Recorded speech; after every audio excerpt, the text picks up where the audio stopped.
It's hard to imagine a more winding career path than the one taken by Carol Souls.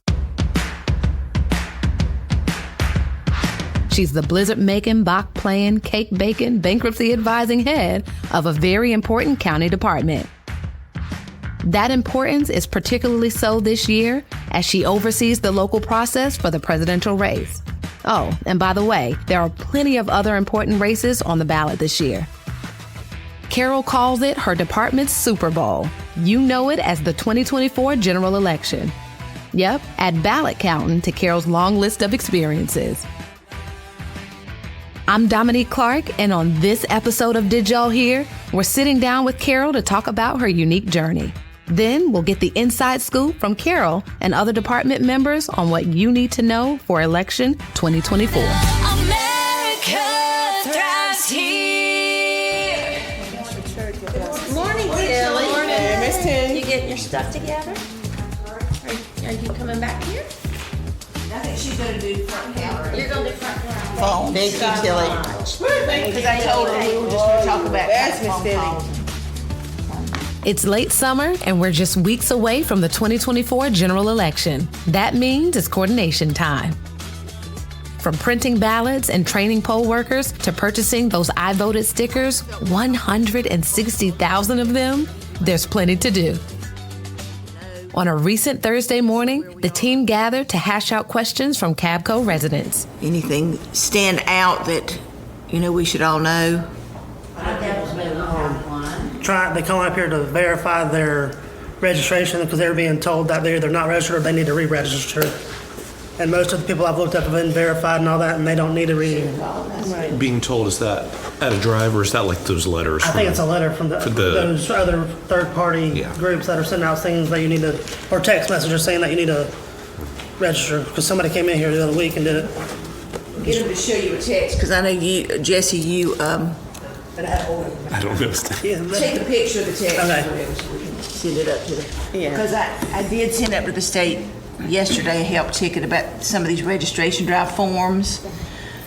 Because if any of y'all are processing, doing data entry, I know it takes a lot more time, but if they are existing, if you'll look them up in voter view, because we're seeing some where the socials aren't matching. By the way, that's Carol. And it's not the last four of their driver's license either. So I'm printing off the new one and the old one. I just put a general help ticket in saying this is what we're seeing. I had one where the signature looked nothing like.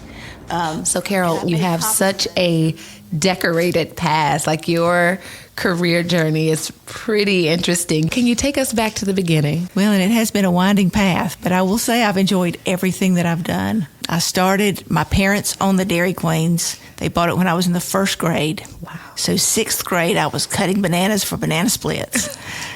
And my friends used to say that they enjoyed so much coming in because they knew they were helping to put me through college. So I worked at the Dairy Queen even after I finished law school. Before I found a job, I was working at the Dairy Queen. So if people wouldn't show up, we were always the ones that would work. Started playing the piano when I was in the 2nd grade. And I realized this is something I'm good at. So I did a bachelor's and a master's degree in piano. My master's is in accompanying. My bachelor's is in piano performance. In between those 2 degrees, I decided to take a year off, moved back home to Kannapolis, and worked as a paralegal for a year. So I learned how to search titles, then decided to go back and do my master's degree. When I finished that, I got a job at Elon College. It was college at the time, as an instructor and the staff accompanist. So that was a lot of fun, a lot of work. I kind of built up my chops that time because I would teach from about 11 to 2 and then just play for all of their instrumentalists and vocalists until about 11 at night. That was a lot of fun. Was able to go to Hungary and do some postgraduate work at the Mozarteum in Salzburg for a summer. So That was a lot of fun. Doing that, I realized I am working myself to death. And I was making minimal money teaching at a college. And I thought, there's got to be something else. So the only other thing I was interested in was law. So on the sly, I kind of studied for the LSAT and took that. Was accepted at law school. I was actually waitlisted at Carolina. So I thought, well, I I had to decide what I was going to do. I was also accepted at University of Richmond. Then it came up that I had to sign my contract for Elon. So I went ahead and signed it, and then they called me to come to law school. So I told them I'd already signed my contract. In fact, that's when we had the Hungary trip planned to go perform there. So they deferred my enrollment for a year. So I was able to finish another year at Elon and then went to law school for 3 years at Carolina. Came out, practiced law here in Concord for 3 years, and then went to work for title insurance companies, which was still real estate. When I practiced law, I practiced real estate and bankruptcy. And I still keep my law practice active. I still do all my CLEs. I worked too hard to get it to just let it drop. That's right. In the meantime, while I was in law school, I continued to play. I played for the trumpet studio and the flute studio at Carolina while I was in law school. Because here again, I worked too hard to do all that to just let it drop. So that was a lot of fun. I got to play for some fun recitals and things doing that. And it was a good break from studying law. So that brought me through, finished at the title insurance companies. I did 2 different stints there. Got married, got pregnant, and my husband and I decided to open a Dairy Queen in Concord. My parents were getting older. So when we opened that, my daughter was 2, and I decided I was having to travel with the title insurance company, so I decided to stay and help with the Dairy Queen. So my next career move was to decorate cakes, which I had never done in my life. But, when you own a business, you do what you have to do. That's right. So I did that. How long did I do that? I guess until I started here at the Board of Elections, which was 2013. So my daughter grew up in the back of the Dairy Queen, which is exactly the way I grew up. Then started here. I went on the board of the Board of Elections in 2000 when I was pregnant with my daughter. So I was on the board for 13 years. And then when the director decided to retire, I thought, well, my daughter's in middle school. And so I applied, got it, and I've been here ever since.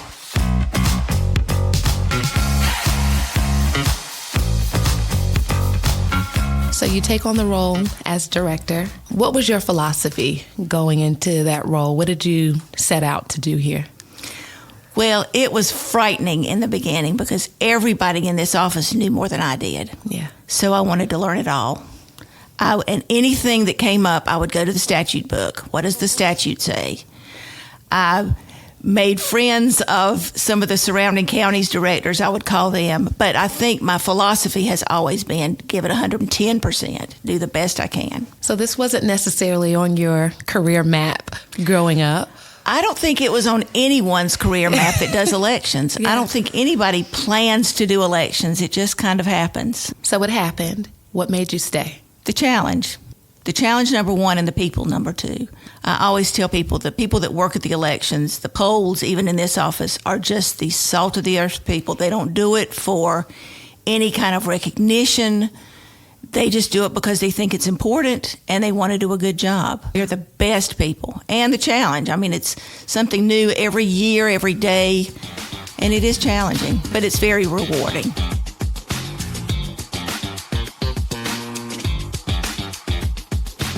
I'm a very gray person. I see not the black and white, and I see the nuance.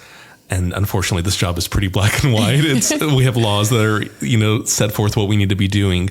And Carol's quick to be decisive. I can ask her anything, and she'll say, "This is what needs to be done. This is, we can't really make exceptions." Deputy Elections Director Wyatt Newsome.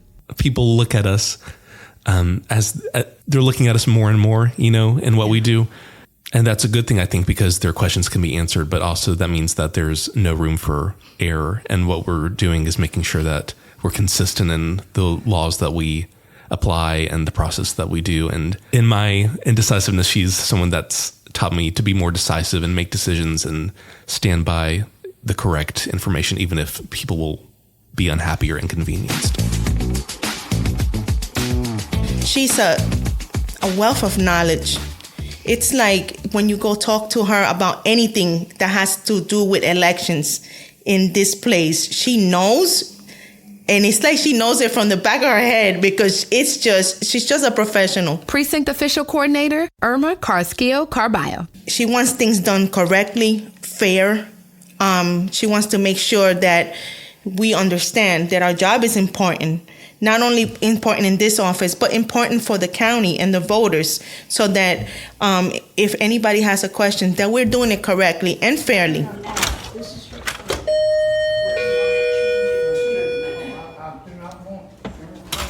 The Board of Elections is stationed at the Old Creamery Building on North Church Street.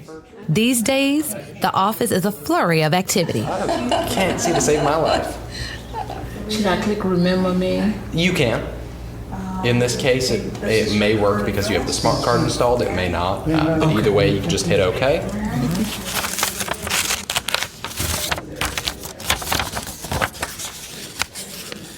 Display settings and change the zoom to like 125%. That's the thing I was wondering about. Okay. Oh, it won't let you do it. Okay. From a remote session. It was last week, and the lady was asking me to look up her husband's name to see if he was registered. And I looked, and of course I didn't find it, and so I said, I don't see him, in our records. And she said, good, because he's deceased, and I just wanted to make sure that nobody was going to come in and try to use his name to vote. So she was very pleased about that. Good. Be very careful. I've got those too. The lady came in here the other day checking on 4 of her deceased family members, her in-laws and her parents. Did she tell you they were deceased first?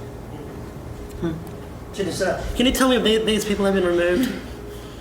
I was like, But she did say have been removed. One of the things I've experienced every time I come into this office is how well the team works together, the camaraderie here. Can you speak to that and what makes this team so great?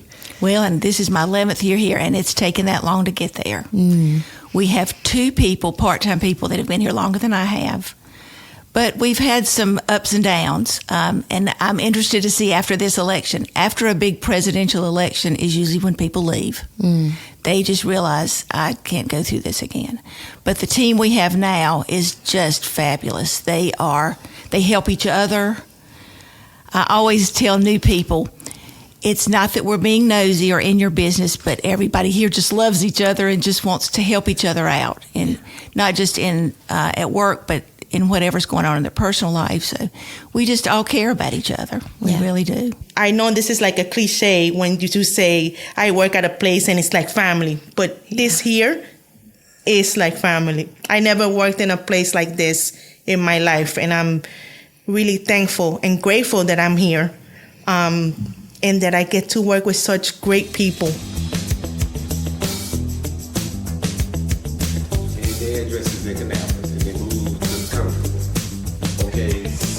Recently, Cabarrus held an elections-focused Gov 101 session. The goal? To clear up some of the misconceptions about the process. The best thing is for them to change their address before or during early voting, but if they miss that deadline and it's election day and it's come, always check your registration before you go to vote so you know where you're registered at and what you need to do. But they could either, if they go to the wrong precinct, they could either vote a provisional ballot at that incorrect precinct, and as Carol mentioned earlier, their vote would count for all the races that are in their correct district or jurisdiction based on that address. Typically, we have 2 meetings a month, and depending on how busy it is, we may or may not meet. Here's Board of Election Secretary Jay Wyatt speaking during the Gov 101 panel discussion. 20 meetings that will lead up to the election. So if you basically about 4 weeks out from the election, we start meeting just about every night. And for instance, this room was the room in 2016 to have all the ballots, so that we were, in regards to opening them, counting them, tallying them, everything, and then mail-in votes. So we did that. We do the canvassing, we do the certification, we talk about implement procedures, so that we will talk about leading up to the election. What are the things that we need to make certain are done right? I can imagine, especially during this time of year, we've got a big election coming up, that it's exciting, but it's also very challenging. What are some of the biggest challenges you feel like you experience in this role, especially heading into a big election season? The unknown, always. always the unknown. You can prepare and prepare and prepare, but you never know what's going to happen. Candidates and campaigners, I think that is the biggest challenge we have in North Carolina. I was at a national conference and taking a class in crisis management, and there was one other person from North Carolina, and they asked what we stayed up at night worrying about. Yeah. And we were the only state that worried about candidates and campaigners. I was really shocked at that. But then some of the things they were worried about, we didn't worry about. So what do you want people to know about this upcoming election that can maybe instill some confidence or just some awareness or knowledge as they head to the polls? I tell everyone to go on our website or the state board website, check their registration.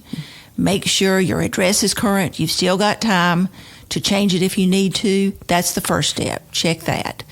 And if you have any questions about what you hear on the radio, TV, or read in social media, just call our office.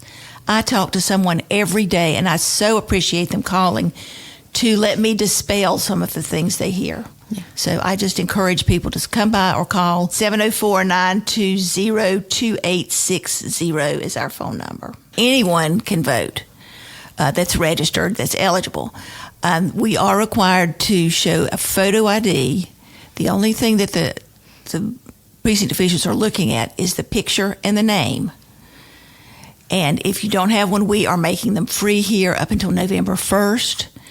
You can use, most people will use their driver's license. It can be expired for up to a year. If you don't have one when you go to vote, there is a form. It's called a photo ID exception form. You can put on there why you don't have one. I know DMV takes a long time, so if yours expires and you can't get one, there's an exception for that. If you've ordered it and it hasn't come in the mail, there's an exception for that. You can still vote. Finally, after all that prep, the big day arrives. Election morning, we are here at 5:30. Everybody's bringing their food that they fixed, their election food, because everybody has their standard things. Tammy always makes breakfast casserole. That's the first thing. And I don't let myself eat that until we've gotten everybody opened. So we make sure all the polls are open. And the phones are usually starting. And it's the precincts calling. We don't have a wire basket. We can't get our computers up. IT does a phenomenal job. They go to every one of our precincts election morning to make sure the equipment is up. So we're here to answer phones. And that early in the morning, it's always the polling places. Then about 9 or 10 o'clock, it starts to be voters calling. Where do I go vote? We have 2 people staffed at the front counter because people will walk in. Since we have early voting here, they think they can vote here. So we'll look them up and tell them where they need to go vote. So usually it's just answering phone calls all day. Travis always makes a cake. I make something that we have affectionately called Election Day Crack. It's because they say it's so addictive, but it's just a Chex Mix with white chocolate on it. We always eat Chick-fil-A for lunch, and then my husband drives to Lexington and gets his Lexington barbecue for dinner. And we get enough that we can eat all during the week when we're doing all the auditing and reconciling. So it's a lot of fun. All right, you're probably thinking, what major election dates should I circle on my calendar? Don't worry, I got your back. On September 6th, absentee ballots are mailed. October 11th is the last day to register or make party changes. Early voting begins on October 17th and ends on November 2nd. Then it's Super Bowl time. On November 5th, the polls open up at 6:30 a.m. and close 13 hours later at 7:30 p.m. If you want to stay in the loop with statewide voting info, head over to ncsbe.gov. And for the latest updates in Cabarrus County, check out cabarruscounty.us/elections. Love the stories we're sharing? Don't forget to subscribe so you don't miss a thing. And hey, if you're enjoying what you hear, show us some love with a like and a rating. We'd appreciate it. Until next time, Capco.